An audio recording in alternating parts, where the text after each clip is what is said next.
On this video, I'll be showing you guys on how to download Capcut on your PC devices so you can start using Capcut from your PC easily. And please, if you have any question at the end of this video, please drop it in the comment section. I'm going to reply immediately once I see it. And also remember to smash that subscribe button to stay connected, because I post a lot of tips and tutorials on a daily basis. Alright, let's get right to it.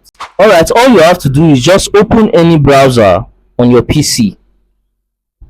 So once you open your browser, just search for download Capcut for PC.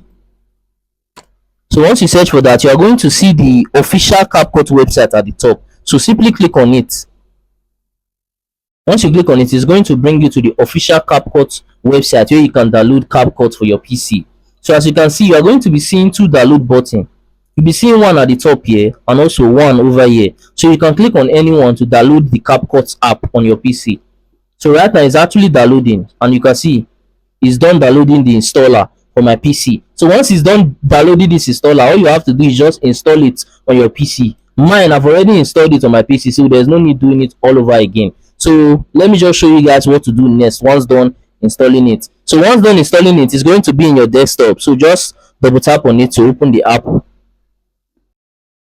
Alright, you can see that the app is open right now. So what you have to do now is just click on create project, and then that will bring you guys to the official Capcut, the section where you can start making videos and editing videos and stuff like that. So as you can see, we are here already. So what you have to do now is click on import. So once you click on import, you'll be able to import your videos that you want to work on. So let me just import this one for example for you guys.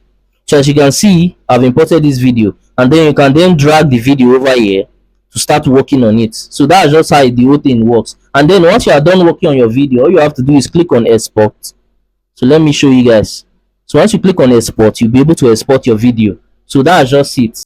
Thanks for watching. I really do appreciate you guys for sticking to the end of this video, and please do remember to smash that subscribe button to stay connected, because I post a lot of tips and tutorials on a daily basis. Also, towards the end of this video, you might start seeing some of my similar videos, like how to change your password on Netflix, or how to change your plan, or rather upgrade or downgrade your plan on Netflix. So you can also watch that to learn more from my channel, because we learn every day. And that is it for that. I'll see you guys on my next video.